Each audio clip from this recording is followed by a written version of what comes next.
you join me here in the woods to bring to you my 86 months of dreadlocks update. Now had dreadlocks for 86 months, which is 7 years and 2 months. A little old while. As always with mature dreadlocks, there's not a whole lot of excitement going on between 1 month and the next. I have really not done an awful lot with my dreads this past month. There's a lot of separating that needs doing. There's a few dreads, especially up here at the back, that are starting to join together, and I just haven't been bothered to separate them yet. Mature dreadlocks really don't need separating anything like as often as young dreadlocks. With young dreadlocks, between one day and the next, you can find that dreads have got really stuck together. Whereas with mature dreadlocks, you can go weeks and weeks and weeks, and they grow out really slowly. So even though I know that they need separating, it's going to be a while before I get in any sort of trouble with them. So I will probably get around to fixing those at some point, because it's quite thick back here in places already. It is summer. At the time of upload, it is July, which for the northern hemisphere is, you know, pretty much as summery as it gets. So it's quite humid, and humidity kind of plays havoc with my loose hair, kind of makes it all go all over the place, which is not my favorite thing. Summer just makes my loose hair go. To combat that, I've been soaking my dreads a bit. I gave them a regular deep clean at the start of the month just because it was about time to give them a deep clean, and I like giving my hair a deep clean. But I've also given them just a straight sea salt soak, just to try and lock down some more loose hairs, because they were really bugging me with the humidity. It helps a little bit, but it's not as good as swimming in the ocean. Unfortunately, it doesn't look like I'm going to get an opportunity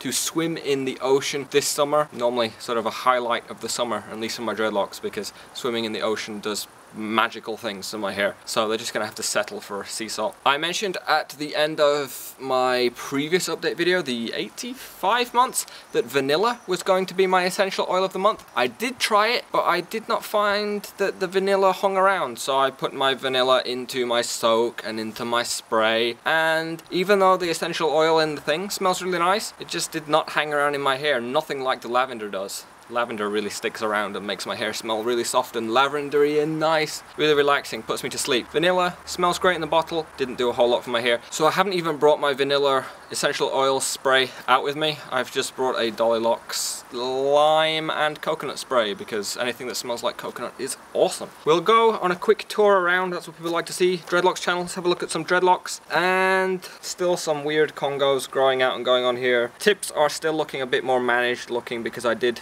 trim off some of the loose hair a little over a month ago. Didn't cut off any dread, but just some of the loose wispy bits. So they do look a bit neater, but everything is sort of Congo-y around here. It's at the back where you really see the issue that is coming along. Here you can see how much is stuck together. Yeah, it's a bit of a mess that will need attending to at some point, but because my dreads are so old, it takes a really long time for them to get to a point of no return. So I will fix this at some point, but it's not sort of in dire need yet. Which way did we start? This way's been looked at? No. A question that's been brought up about trimming for real, so I did trim off some of the loose hairs a little over a month ago now to make them a bit neater and a bit more manageable. But I was asked about, you know, when I do come around to trim off some length for real, because they are getting quite long now and they're getting on the verge of being longer than I'd like. And I was asked, what am I going to do about the different dreads that have really sort of specific character? So in particular, the one that looks, some people say it looks like a hand, other people say it looks like a person. And it is something that I've thought about, because when you do trim dreads, you do lose a lot of the character that you've gotten used to over, you know, the years. You get new character, but you're gonna lose certain things, and I'm not really sure what I'm gonna do about that. I do really like this. This is my favorite dread, the really thick Congo, and it's really unique at the tip, but we'll have to see what happens. I'm not 100% sure when, if I'm gonna trim, because I am sort of keeping track of the length of this one, because people want to know how long dreadlocks grow over certain periods of time. So at some point I will check back on my previous measurement of the bleached dread, and if I've cut it, it's gonna kind of mess that up, but we'll see, we'll see. That is everything for my 86 months of dreadlocks update, 86 months of dreads. If you enjoyed this video, if you found it useful, fun, entertaining, you can click the like button and I'll know you liked it. If you'd like to see more videos from me in the future, you can of course subscribe. If you're looking for dreadlocks tips, help, advice, guides, videos, including this video, you can find all my stuff on lazydreads.com. I'd like to thank you for watching. I hope to see you again next time. Farewell!